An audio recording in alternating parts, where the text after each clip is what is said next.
Hello students, today we will see the structure of human heart. First of all, what is heart? Heart is an important organ of the circulatory system which is responsible for the circulation of blood throughout the body. Heart हे महत्त्वाचं pumping organ आहे ज्याच्या through ब्लडचं circulation हे बॉडीमध्ये होत असते. तर आपण पहिले हार्टची माहिती बघू.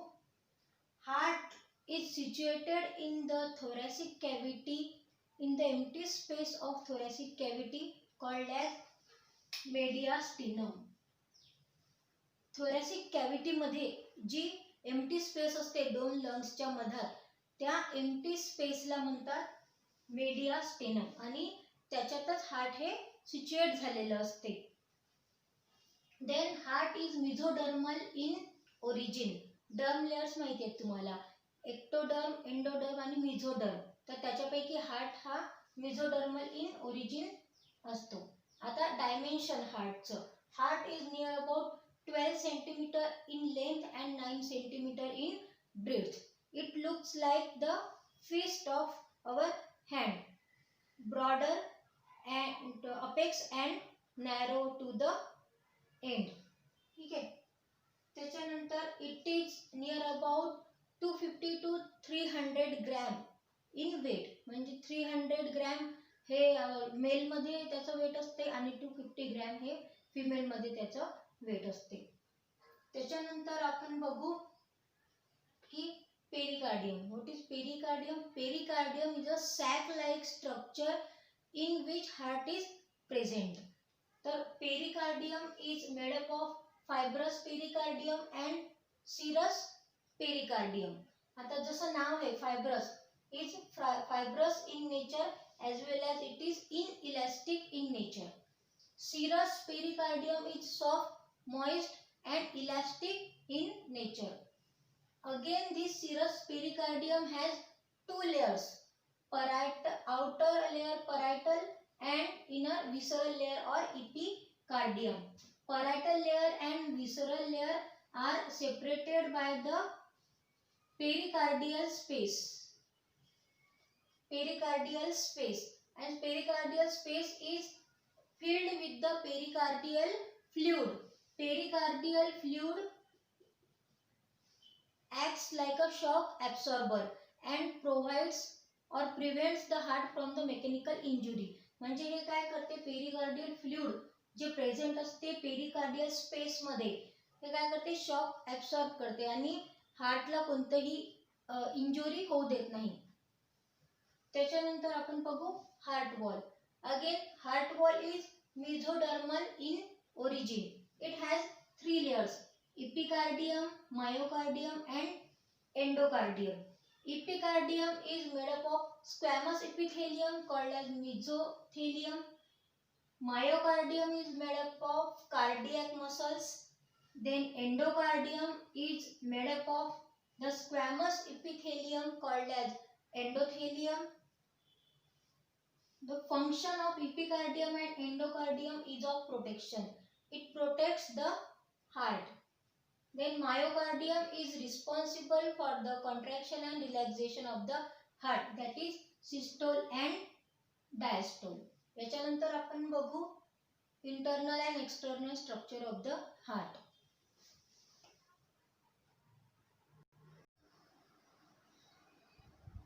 आपण नेक्स्ट पाहू internal and external structure of the heart. आता मी इथे दोन्ही स्ट्रक्चर हे सायमल्टेनियसली तुम्हाला एक्सप्लेन करणार आहे जेणेकरून समजायला सोपी जाते आणि हे डायग्राम सुद्धा मी सिंपल फॉर्म मध्ये काढलेली आहे. ठीक आहे. तर आपण बघू स्ट्रक्चर ऑफ हार्ट. तर the human heart has 4 chambers, 2 superior and 2 inferior. The 2 superior thin walled chambers are called as atria and they are again divided into left atrium and right atrium. The 2 inferior thick walled distributing chambers are called as ventricles. म्हणजे ventricles कसे असतात, thick walled असतात. त्याच्यानंतर डिस्ट्रीब्युटिंग म्हणजे ॲट्रियापेक्षा मोठे असतात आणि thick walled असतात and present at the inferior म्हणजे याच्या खाली प्रेझेंट असतात. त्याच्यानंतर left atrium means atrium and ventricles are externally divided by a groove called as atrioventricular groove or it is also called as coronary sulcus. Next, left वेंट्रिकलच्या बेसला systematic aorta present असते ज्याच्यामधून oxygenated blood हे लंग्सकडे जाते आणि right वेंट्रिकलच्या बेसला पल्मोनरी ट्रंक प्रेझेंट असते ज्याच्यातून डिऑक्सिजनेटेड ब्लड हे लंग्सकडे जाते ऑक्सिजनेशनसाठी. त्याच्यानंतर pulmonary trunk and systematic aorta are interconnected by the ligamentum arteriosum. Ligamentum arteriosum मुळे ह्या दोन सिस्टमॅटिक एओर्टा आणि पल्मोनरी ट्रंक हे इंटरनली कनेक्ट असतात. तर लिगामेंटम आर्टेरियोसम काय आहे? It is but the remnant of ductus arteriosus in the fetus. म्हणजे डक्टस आर्टेरियोसस हे फिटसमध्ये प्रेझेंट असते ज्याच्यानंतर फक्त त्याचं रिमेनंट राहते ॲज अ लिगामेंटम आर्टेरियोसम आणि ते इंटरनली कनेक्ट करते पल्मोनरी ट्रंकला आणि सिस्टमॅटिक एओर्टाला. आता त्याच्यानंतर लेफ्ट ॲट्रियममध्ये ऑक्सिजनेटेड ब्लड येते through the pulmonary veins and the 4 openings आणि ही ब्लड कुठून येते? फ्रॉम द लंग्समधून हे ऑक्सिजनेटेड ब्लड हे लेफ्ट ॲट्रियम मध्ये येते through the pulmonary veins and 4 openings. त्याच्यानंतर हे ऑक्सिजनेटेड ब्लड हे लेफ्ट वेंट्रिकल मध्ये एंटर करते through the atrioventricular aperture. Atrioventricular aperture through oxygenated blood हे लेफ्ट ॲट्रियम मधून लेफ्ट वेंट्रिकल मध्ये एंटर करते.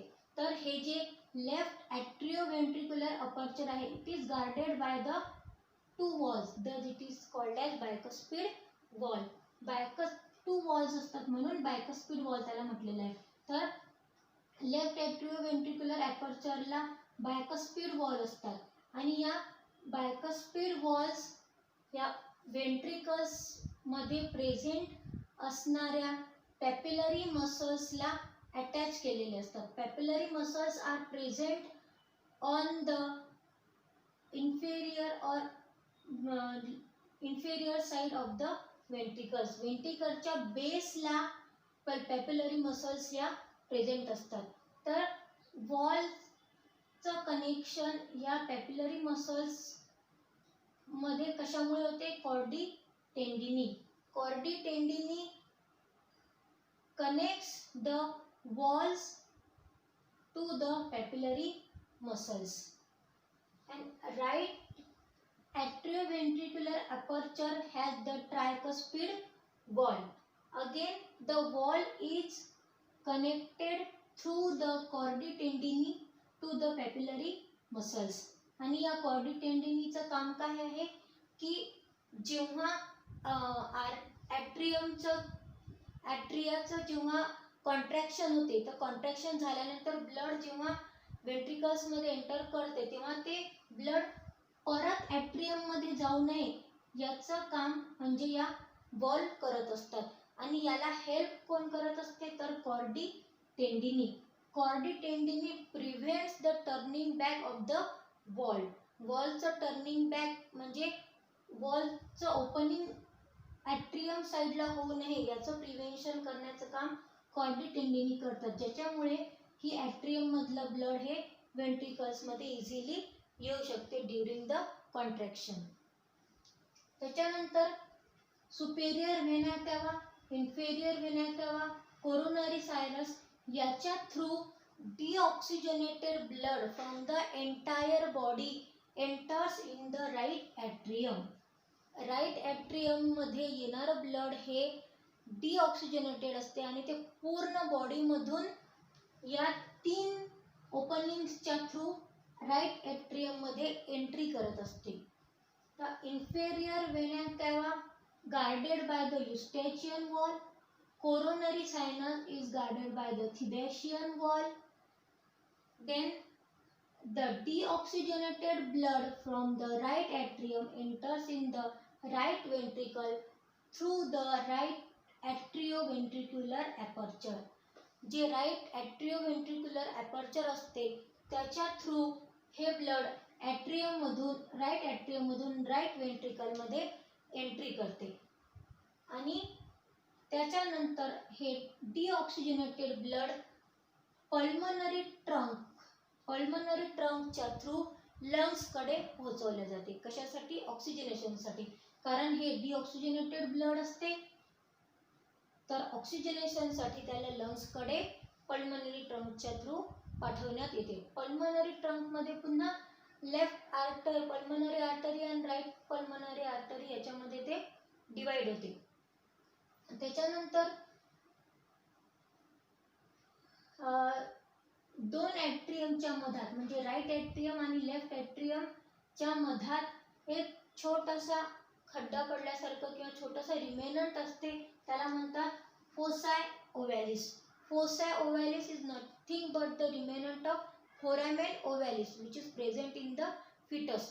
छोटासा इथे हे ग्रू सारखं किंवा आपण त्याला म्हणू खड्ड्यासारखं छोटासा एक स्ट्रक्चर असते ज्याला फोसाय ओव्हॅलिस म्हणतात आणि फोरामेन ओव्हॅलिस हे जे फिटसमध्ये प्रेझेंट होतं त्याचाच हा रिमेनंट पार्ट आहे.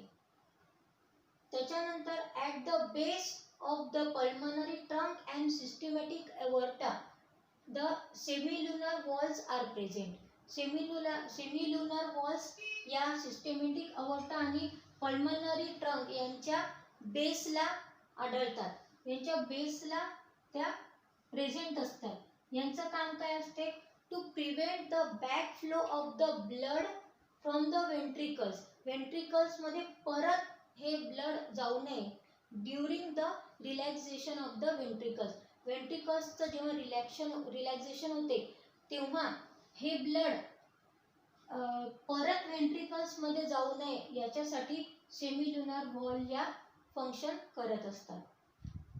तर अशा प्रकारे हे झालं external and internal structure of the heart.